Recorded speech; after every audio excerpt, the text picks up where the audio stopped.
तो hello guys what's up, कैसे आप लोगों का स्वागत है नए वीडियो में। तो देखो, ये आज हम पढ़ने वाले हैं chapter first of class ninth, matter in our surroundings. तो मैटर क्या होता है भाई? Matter is anything which has mass and occupy space is called matter. According to Indian philosophers, matter is in the form of five basic element, the panch tattva. ठीक है, तो जिस पे भी मास है और स्पेस को ऑक्यूपाई करता है उसे हम क्या बोलते हैं? मैटर बोलते हैं। और एक इंडियन फिलोसोफर थे जिनके द्वारा मतलब वो बोलते थे कि पांच तत्व हैं मेन मैटर के। तो वो कौन कौन से होंगे? Air, water, earth, sky, fire. ठीक है, अब पढ़ते हैं प्रॉपर्टीज़ या characteristics of particles of matter. तो ये हैं हमारी particles of matters are very small in nature. ठीक है, पार्टिकल्स ऑफ नेचर मतलब पार्टिकल्स ऑफ मैटर, जो मैटर के पार्टिकल्स होते हैं ना, वो बहुत छोटे होते हैं साइज़ में। कैसे होते हैं? बहुत छोटे होते हैं साइज़ में। कैसे होते हैं? बहुत छोटे होते हैं साइज़ में। ठीक है, अब आता है दूसरी property, particles of matters attract each other. ठीक है, particles of matter attract each other. क्या करते हैं? एक दूसरे को अट्रैक्ट करते हैं। क्या करते हैं? एक दूसरे को अट्रैक्ट करते हैं। क्या करते हैं? एक दूसरे को अट्रैक्ट करते हैं। अब particles of matter are continuously moving that it have possesses kinetic energy. अब जो पार्टिकल्स ऑफ मैटर होते हैं वो कंटिन्यूसली मूव करते रहते हैं, कंटिन्यूसली मूव करते रहते हैं, जिससे वो काइनेटिक एनर्जी को पजेस करते हैं। वो कंटिन्यूसली मूव करते हैं जिससे वो काइनेटिक एनर्जी को पजेस करते हैं। ठीक है, तो पहली क्या थी? मेनली चार है, मैं अभी रिवाइज कर देता हूँ। पहली होती है particles of matters are very small in nature. क्या? जो पार्टिकल्स ऑफ मैटर होते हैं वो बहुत छोटे होते हैं नेचर में, बहुत छोटे होते हैं नेचर में। Now particles of matters are attract each other. ठीक है, वो एक दूसरे को खींचते हैं, एक दूसरे को खींचते हैं। Particles of matters are continuously moving that it have possess kinetic energy. तो वो कंटिन्यूसली मूव करते करते करते करते काइनेटिक एनर्जी को possess करते हैं। Particles of matter have space between them. अब जो पार्टिकल्स ऑफ मैटर होते हैं उनके बीच में ना स्पेस होती है। पार्टिकल्स ऑफ मैटर के बीच में स्पेस होती है। क्या होती है? स्पेस होती है। अब पढ़ते हैं diffusion. Diffusion, the intermixing of particles of two different type of matter on their own is known as diffusion. ठीक है, तो दो जो भी पार्टिकल्स होते हैं, जो भी दो पार्टिकल्स हैं उनका मिक्स होना, कोई भी दो अलग टाइप के पार्टिकल्स मिक्स होना, कोई भी दो अलग टाइप के पार्टिकल्स मिक्स होना क्या होता है? डिफ्यूज़न होता है। ठीक है, कोई भी दो टाइप के पार्टिकल्स ऑफ मैटर्स मिक्स होना क्या होता है? डिफ्यूज़न। ठीक है, अब कंक्लूजन ऑफ एक्टिविटी टू। ठीक है, conclusion of activity two, when we add salt and sugar to water. चलो ये दोबारा रिवाइज करते हैं डिफ्यूज़न को। The intermixing of particles of two different type of matter on their own is known as diffusion. कोई भी दो प्रकार के पार्टिकल्स ऑफ मैटर अपने खुद से मिक्स होते हैं उसे क्या बोलते हैं? डिफ्यूज़न। ठीक है, कंक्लूजन ऑफ पढ़ते हैं, when we add salt and sugar to water. जब भी हम वाटर में सॉल्ट और शुगर जोड़ते हैं, ऐड करते हैं, तो क्या होता है? नेक्स्ट पढ़ते हैं, the water level remains same. तो वाटर लेवल जो होता है वो सेम रहता है। अब मैं बताता हूँ क्यों। क्योंकि जो सॉल्ट और शुगर होता है वो हो जाता है पार्टिकल्स ऑफ वाटर के स्पेस के अंदर, वो सेटल डाउन हो जाता है। ठीक है, उसके अंदर ट्रैप हो जाता है। अब पार्टिकल्स ऑफ वाटर हैं, वाटर है, उसके पार्टिकल्स हैं, उसके बीच में स्पेस होगी, तो उन स्पेस के बीच में जाके वो बैठ जाता है। उस स्पेस के बीच में जाके वो बैठ जाता है। क्या बैठ जाता है? Salt and sugar. ठीक है, on heating diffusion become faster, on heating the kinetic energy of besides also increase. जब हम डिफ्यूज़न को हीट करते हैं तो वो फास्ट हो जाता है, और जब हम दोबारा हीट करते हैं तो काइनेटिक एनर्जी जो होती है वो भी इंक्रीज होती है। अब डेंसिटी क्या होता है, mass divided by volume is density. ऐसा unit of density equals to kilogram metre minus cube, और kilogram metre cube per metre cube. ठीक है, डेंसिटी क्या होता है, mass divided by volume. Density क्या होता है, मास अपॉन वॉल्यूम। अब ऐसा unit kilogram metre minus cube और किलोग्राम मीटर क्यूब। अब स्टेट ऑफ मैटर, तो मेनली ना ये जो फोर्थ और फिफ्थ स्टेट ऑफ मैटर है ना, वो स्कूल में नहीं आती, वो स्कूल में नहीं आती। जो जिसमें से एक है प्लाज्मा। प्लाज्मा क्या होता है, सुपर एनर्जेटिक। ठीक है, सुपर एनर्जेटिक होता है, सुपर एक्सेसिव हीट होती है इसमें, तो उस वाले मैटर को हम वो बोलते हैं प्लाज्मा। Bose Einstein condensate. ठीक है, बोस आइंस्टाइन कंडेंसेट क्या होता है, बोस आइंस्टाइन कंडेंसेट होता है जिसमें एक थे बोस। ठीक है, वो चंद्रशेखर वाले नहीं है, वो चंद्र बोस। ठीक है, जो वो थे फ्रीडम फाइटर, वो वाले बॉस नहीं है, दूसरे बॉस हैं। उन्होंने और आइंस्टाइन ने मिलकर, एल्बर्ट आइंस्टाइन ने मिलकर एक स्टेट फाउंड की थी, उसका नाम है BEC, बोस आइंस्टाइन कंडेंसेट। ठीक है, ठीक है, ठीक है। प्लाज्मा क्या होता है, super energetic and super excessive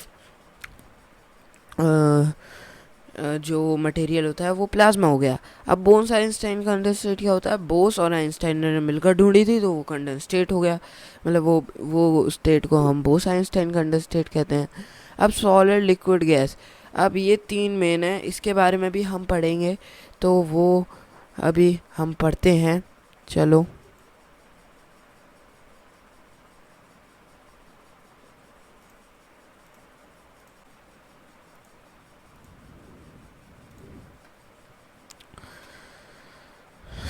अब हम सॉलिड स्टेट पढ़ रहे हैं। मोर इंटरमॉलिक्यूलर फोर्स ऑफ अट्रैक्शन होती है इसमें, मतलब जो पार्टिकल्स ऑफ मैटर्स के बीच में स्पेस होती है वो सबसे, मतलब स्पेस नहीं, फोर्स ऑफ अट्रैक्शन होता है, खींचने की शक्ति वो सबसे ज़्यादा होती है। किस में होती है, सॉलिड में होती है। किस में होती है, सॉलिड में होती है। किस में होती है, सॉलिड में होती है। ध्यान रखना है, ध्यान रखना है, ध्यान रखना है। बहुत से बच्चे कंफ्यूज हो जाते हैं इसके स्पेस और वो उसमें। ठीक है, अब देखो, लेस इंटरमॉलिक्यूलर स्पेस होती है, फिर डेफिनेट शेप होती है, फिर fixed volume, high density, high melting point, high boiling point. जिसमें से मैं बता दूं कि जो लेस इंटरमॉलिक्यूलर स्पेस होती है ना, वो मतलब स्पेस बहुत कम होती है, और मतलब पार्टिकल्स ऑफ मैटर्स के बीच में जो स्पेस होती है वो सबसे कम रहती है। और डेफिनेट शेप मतलब डेफिनेट शेप रहेगी। फिक्स्ड वॉल्यूम मतलब फिक्स्ड वॉल्यूम रहेगा। और रुक जाओ, ये थोड़ा ऊपर हो गया, आई नो, पर मैं बता देता हूँ। और इसका हाई डेंसिटी और वो क्या बोलते हैं, हाई डेंसिटी और हाई मेल्टिंग पॉइंट और हाई बॉइलिंग पॉइंट होता है। डिस्टिंक्ट बाउंड्री होती हैं, और ये बिल्कुल कंप्रेस नहीं हो सकता। डिस्टिंक्ट बाउंड्री मतलब फिक्स्ड बाउंड्री। लिक्विड में इंटरमॉलिक्यूलर फोर्स ऑफ अट्रैक्शन जो होती है सबसे कम होती है, मतलब सबसे कम नहीं, मॉडरेट होती है, बीच की। गैस से कम पर सॉलिड से ज़्यादा, नहीं, सॉलिड से कम गैस से ज़्यादा। और स्पेस इसमें सॉलिड से ज़्यादा पर गैस से कम। फिर इसमें शेप इसकी फिक्स नहीं होती है, जिस भी कंटेनर में रख दो उसकी शेप ले लेता है। कंप्रेसिबल ये होता नहीं है। फिर ये फ्लो कर सकते हैं, तो इस वजह से हम इसे फ्लूइड भी बोलते हैं। ये फ्लो कर सकते हैं, इस वजह से हम इसे फ्लूइड भी बोलते हैं। सॉलिड, लिक्विड, गैस, ये तीनों एलिमेंट्स इसमें डिफ्यूज़ हो सकते हैं। किस में डिफ्यूज़ हो सकते हैं, लिक्विड में। कौन कौन से तीन, सॉलिड, लिक्विड एंड गैस। कैसे, सॉलिड हो जाता है लिक्विड में स्पंज। लिक्विड कोको कोला और पानी को मिक्स कर दो, गैस ऑक्सीजन और वो सब। ठीक है, गैस स्टेट, उसमें फोर्स ऑफ अट्रैक्शन सबसे कम रहती है, स्पेस सबसे ज़्यादा रहती है, कंप्रेसिबल बहुत ज़्यादा है, उसकी फिक्स्ड वॉल्यूम नहीं है, फिक्स्ड शेप नहीं है, और वो भी फ्लो कर सकते हैं, तो इसलिए वो भी फ्लूइड्स कहते हैं। दोबारा बता देता हूँ, फोर्स ऑफ अट्रैक्शन सबसे कम रहती है, और स्पेस सबसे ज़्यादा होती है, और सबसे ज़्यादा कंप्रेसिबल है, और इसकी फिक्स्ड वॉल्यूम है, और फिक्स्ड मतलब फिक्स्ड वॉल्यूम नहीं है, फिक्स्ड शेप भी नहीं है, और ये फ्लू कर सकती हैं, इसलिए हम इसे भी फ्लूइड कहते हैं। इसलिए हम इसे भी फ्लूइड कहते हैं। ओके, इसलिए हम इसे भी फ्लूइड कहते हैं। चलो नेक्स्ट स्लाइड पे चलते हैं, स्लाइड के फोटो पे चलते हैं, जिसमें हीलियम गैस होती है। बैलून में हीलियम गैस होती है, liquefied petroleum gas equals to LPG, compressed natural gas equals to CNG. तो ये हमें बस नॉलेज के लिए होनी चाहिए। हीलियम गैस बैलून में भरी जाती है और एलपीजी हमारे घर में यूज़ होती है, सीएनजी इन व्हीकल्स। ठीक है, फिर ये इन टेक्स्ट क्वेश्चन है। एयर मतलब ये डेंसिटी बतानी थी इंक्रीजिंग ऑर्डर में, तो एयर, फिर एग्जॉस्ट फ्रॉम चिमनीज, फिर कॉटन, फिर वाटर, फिर हनी, फिर चॉक, फिर आयरन। तो थोड़ी गाइस लेटेंसी हो सकती है क्योंकि यहाँ पे माइक थोड़ा बढ़िया है, कन्फिगर मतलब रिकॉर्डिंग में ऐसे हो जाता है कभी बार ग्लिच। ठीक है, लेटेंसी हो सकती है। अब कैरेक्टरिस्टिक्स पढ़ते हैं, मतलब कैरेक्टरिस्टिक्स ऑफ मैटर के बीच में डिफरेंस। तो solid definite shape, fixed volume, solids are rigid, maximum denser, solids are not fluid, और मतलब फ्लूइड, और काइनेटिक एनर्जी, कंप्रेसिबिलिटी। अब मैं बता देता हूँ क्या क्या है।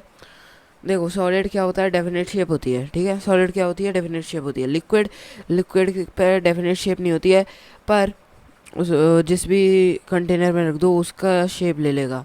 फिर डेफिनेट गैस की डेफिनेट शेप नहीं रहती है। वॉल्यूम फिक्स्ड होती है सॉलिड की, लिक्विड की भी फिक्स्ड है, पर गैस की फिक्स्ड नहीं है। अब रिजिड, सॉलिड्स रिजिड होते हैं, liquids are not rigid but they have fluidity, क्योंकि वो फ्लू करते हैं तो इसलिए उन पर फ्लूइडिटी है। अब जो गैस है वो उस पर भी नहीं होती है, लेस। ठीक है, अब डेंसिटी की बात करते हैं। मैक्सिमम डेंसर मतलब सबसे ज़्यादा डेंस होते हैं, फिर मीडियम डेंस, फिर लेस डेंस, फिर सॉलिड्स आर नॉट फ्लूइड। ठीक है, फ्लूइड की बात करते हैं, सॉलिड फ्लूइड नहीं होते हैं। फिर लिक्विड पे फ्लूइडिटी होती है, फिर गैस पे फ्लूइडिटी होती है। सॉलिड फ्लूइड नहीं होते हैं क्योंकि वो फ्लो नहीं कर सकते, लिक्विड फ्लो कर सकते हैं इसलिए वो उन पर फ्लूइडिटी होती है, फिर गैस फ्लो कर सकती है इसलिए फ्लूइडिटी होती है। फिर काइनेटिक एनर्जी की सबसे कम सॉलिड में, फिर उससे ज़्यादा लिक्विड, फिर उस सबसे ज़्यादा गैस में।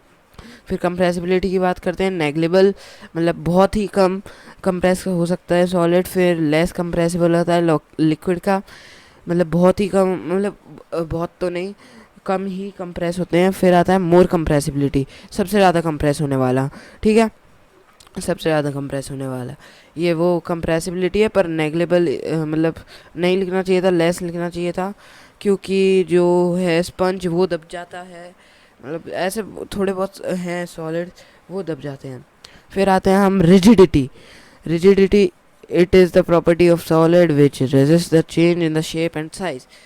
अब रिजिडिटी जो है वो सॉलिड की प्रॉपर्टी है जो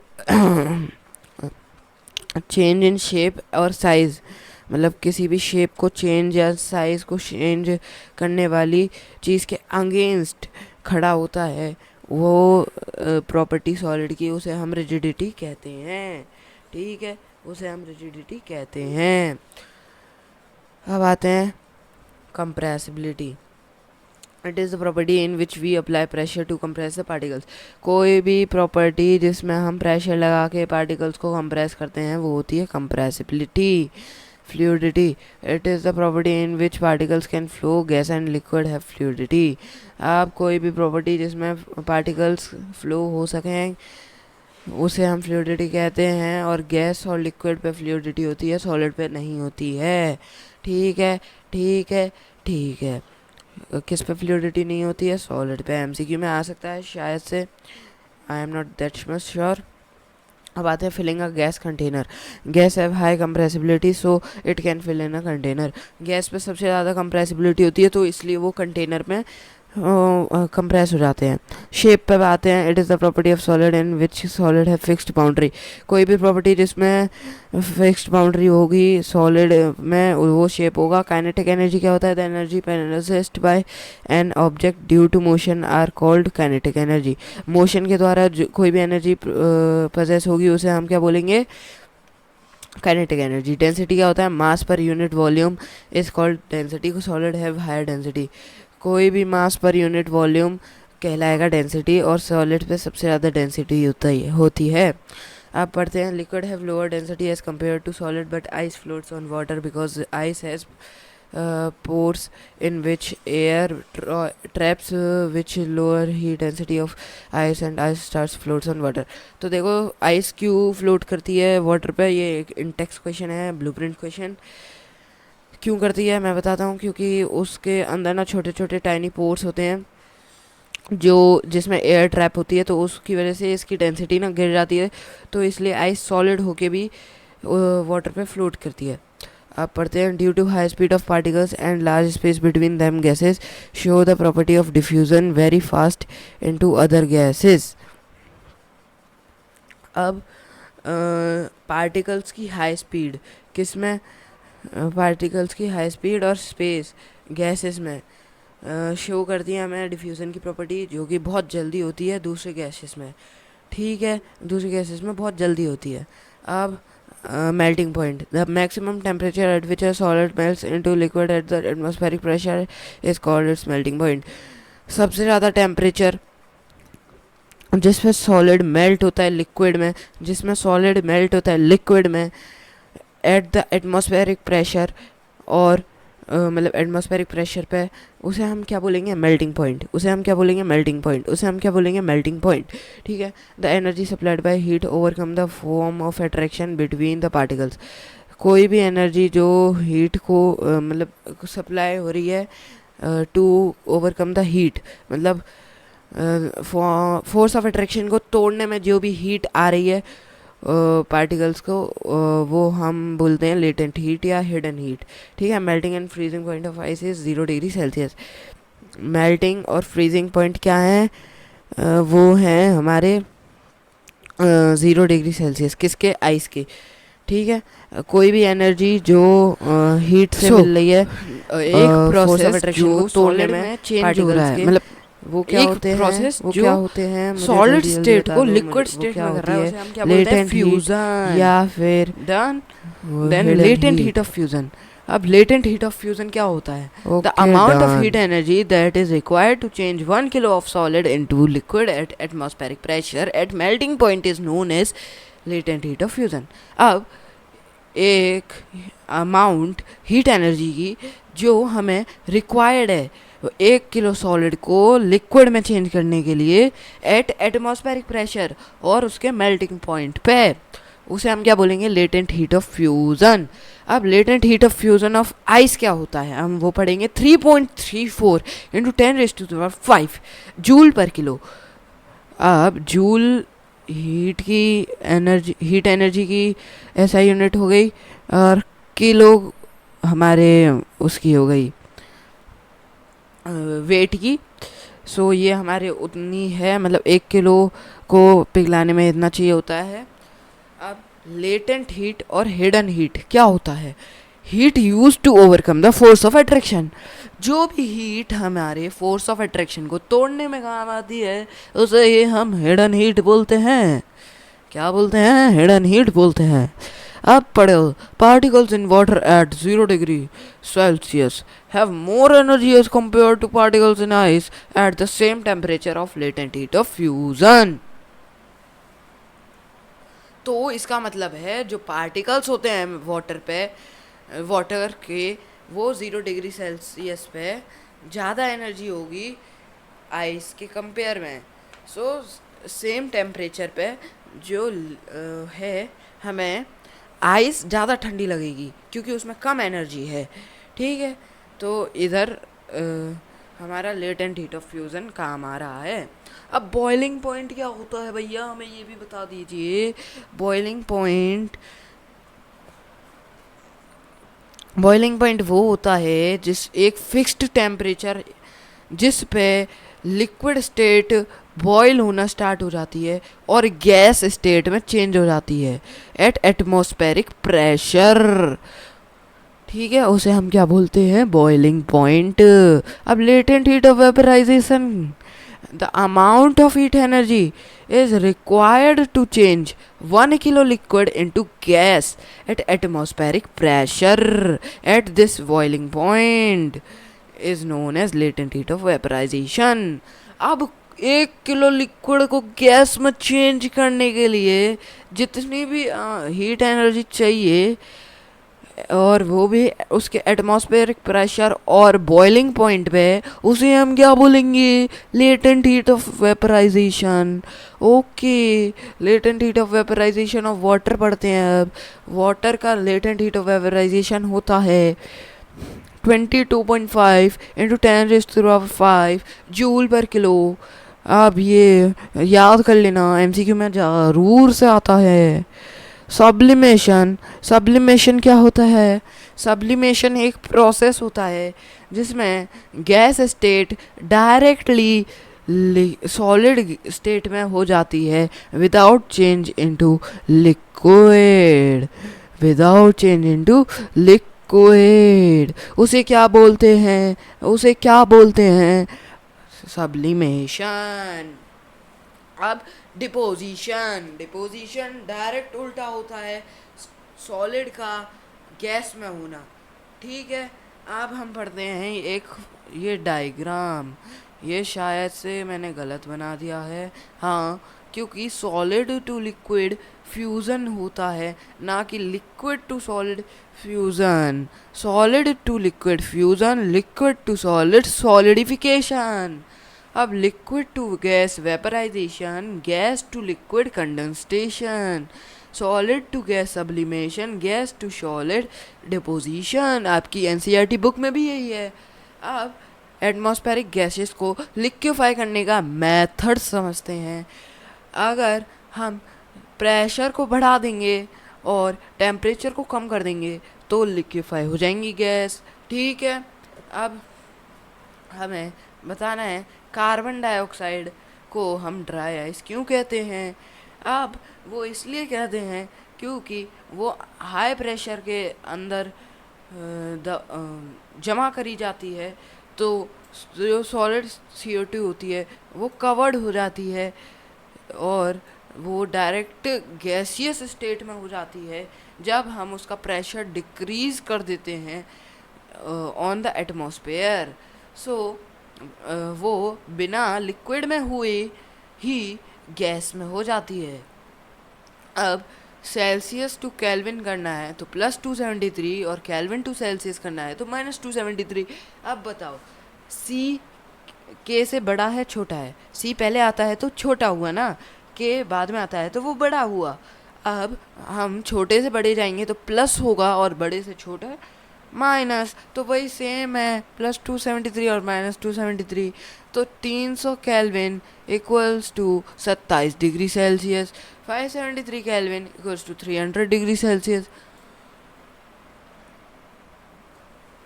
अब एक क्वेश्चन है, 250 डिग्री सेल्सियस पे जो वाटर है वो किस स्टेट पे रहेगा? वो गैस में रहेगा, हमें पता है। अब 100 पे है तो वो लिक्विड और गैस दोनों में रहेगा, क्योंकि 100 पे वो उसका बॉइलिंग पॉइंट है। ठीक है, उसका बॉइलिंग पॉइंट क्या है? 100 डिग्री सेल्सियस, इसलिए उसे हम लिक्विड टू गैस कर लिक्विड और गैस स्टेट बोलेंगे। अब 25 डिग्री सेल्सियस को क्या बोलेंगे? लिक्विड, क्योंकि उसका जो बॉइलिंग पॉइंट है और जो मेल्टिंग पॉइंट है वो क्या है? कम है और ज़्यादा है, तो इसलिए उसके बीच में है ये 25 डिग्री सेल्सियस, इसलिए ये लिक्विड हो गया। अब हम पढ़ते हैं, हमारा बस लास्ट पेज आने ही वाला है, चिंता मत लीजिए, 2 या 3 पेज बचे होंगे। अब 0 डिग्री सेल्सियस पे क्या रहेगा? सॉलिड और लिक्विड, हमें इतना तो पता था। ठीक है, अब कोई भी सब्सटेंस जिसका टेम्परेचर रिमेन रहेगा, मतलब जिसका भी टेम्परेचर सेम रहेगा लगातार, और जब भी उसका चेंज हो रहा होगा स्टेट्स का, तो वो उसकी जो एक्स्ट्रा हीट है वो कहाँ जा रही होगी? तो उसकी एक्स्ट्रा हीट जा रही होगी हमारे फोर्स ऑफ अट्रैक्शन को तोड़ने में। फोर्स ऑफ अट्रैक्शन को तोड़ने में, फोर्स ऑफ अट्रैक्शन कहाँ होती है? पार्टिकल्स में। ठीक है, अब हम वही लिक्विफाई वाला है ये, तो इसे छोड़ दो। Evaporation, yes, what is evaporation? Vaporisation और इवेपोरेशन अलग अलग होता है। इवेपोरेशन क्या होता है? The phenomena of change of liquid, एक फिनोमिना लिक्विड का चेंज होना वेपर में, और वो भी किसी भी टेम्परेचर पे, पर उसके बॉइलिंग पॉइंट से नीचे। उसे हम क्या बोलेंगे? इवेपोरेशन। अब देखो फैक्टर्स अफेक्टिंग अफेक्टिंग इवेपोरेशन। अब इवेपोरेशन को अफेक्ट करने वाले फैक्टर क्या हैं, वो पढ़ना है। अब वो फैक्टर कौन कौन से हैं? उनमें से पहला है टेम्परेचर, दूसरा है विंड स्पीड, ह्यूमिडिटी, तीसरा है ह्यूमिडिटी। नाउ टेम्परेचर अगर बढ़ाएंगे तो रेट ऑफ इवेपोरेशन कैसा होगा? बढ़ेगा, लॉजिकली बात है ना। अब विंड स्पीड की बात करते हैं। अगर विंड स्पीड बढ़ा देंगे तो रेट ऑफ इवेपोरेशन कैसा होगा? बढ़ेगा। सिंपल है भैया, ये क्या बता रहे हो आप? ये तो हमें आता है। ठीक है, सिंपल है ना, लॉजिक है ना, बस ठोक दो। और अब ह्यूमिडिटी, ह्यूमिडिटी क्या होता है? Humidity the water vapours present in the air is humidity. मतलब जितना भी पानी का वेपर्स हैं, gaseous state of water atmosphere में है, उसे हम ह्यूमिडिटी बोलते हैं। अब ह्यूमिडिटी ज़्यादा होगा तो रेट ऑफ इवेपोरेशन कैसा होगा? कम, क्योंकि पहले से ही पानी है तो और पानी क्यों लेगा वो, है ना? तो इसलिए। अब चौथा फैक्टर है सरफेस एरिया। सरफेस एरिया क्या होता है? सरफेस एरिया अगर बड़ा है तो रेट ऑफ इवेपोरेशन कैसा है? बढ़ेगा। ह्यूमिडिटी, ह्यूमिडिटी मैंने बता दिया, amount of water vapour present in the air, बोली थी।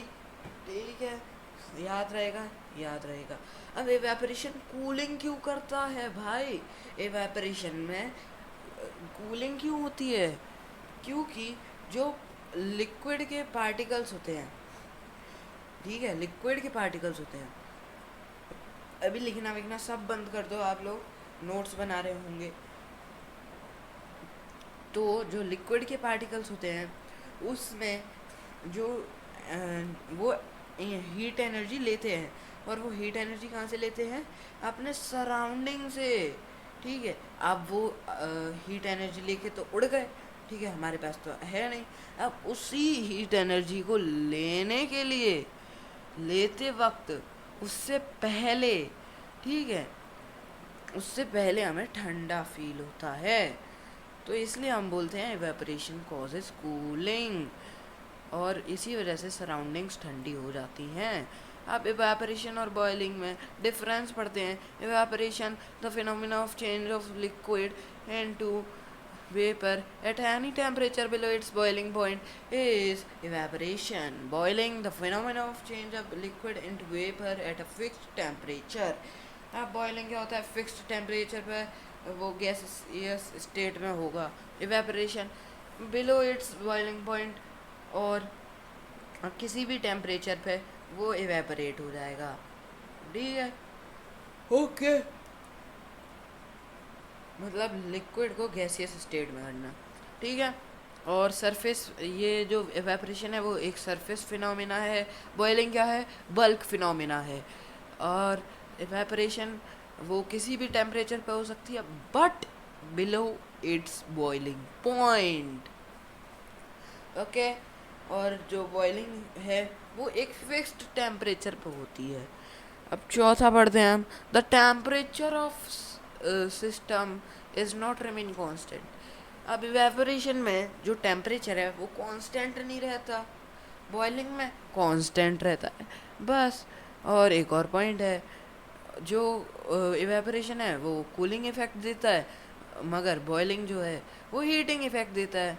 अब ये डेजर्ट, ये 5 नोट्स और हैं, फिर आपका पूरा ख़त्म हो जाएगा। ये तो एक्स्ट्रा क्वेश्चन है जो आप इजीली कर लोगे, इजीली कर लोगे, क्योंकि ये बहुत इजी होंगे। ठीक है, अब एक डेजर्ट कूलर है, वो इतना बढ़िया क्यों कूल करता है? जब एक हॉट ड्राई डे आ गया, मतलब ह्यूमिडिटी क्या है? कम है। सो अब ह्यूमिडिटी कम है तो रेट ऑफ इवेपोरेशन ज़्यादा है। सो इवेपोरेशन कॉजेज कूलिंग। पता था हमें। ओ भैया, आप तो फालतू बता रहे हो, हमें तो पता था, है ना? ऐसे ही बोल रहे होगे अब तो। सो अब दूसरा पॉइंट पढ़ते हैं, water captain and earthen pot. ठीक है। और वो एक गर्मी के दिन देखो, एक मटका है, ठीक है। अब उसमें हम पानी रखते हैं। अब वो ठंडा क्यों रहता है समर में? क्योंकि जो मटका होता है उसमें ना छोटे छोटे बहुत सारे छेद होते हैं जिसमें पानी एब्जॉर्ब हो जाता है। तो अब सरफेस पे है वाटर, तो सरफेस एरिया ज़्यादा है, तो रेट ऑफ एवेपोरेशन बढ़ेगा। सो वो क्या करेगा? कूलिंग। अब आरपी अब हमारी हथेली क्यों ठंडा फील करती है जब हम उस पर कोई एसीटोन या पेट्रोल या परफ्यूम रखते हैं? ठीक है, क्योंकि हमने अभी अभी पढ़ा था, वो सराउंडिंग से क्या है, हीट एनर्जी लेते हैं। सराउंडिंग से हीट एनर्जी लेने के बाद हमारे हाथ को, पाम को हीट एनर्जी रीगेन करनी होती है, तो उससे पहले ही हमें ठंडा फील होता है, क्योंकि वो अपने साथ हीट एनर्जी ले जाती है, एसीटोन और परफ्यूम और पेट्रोल, जब उसे हम वो करते हैं इवेपरेट।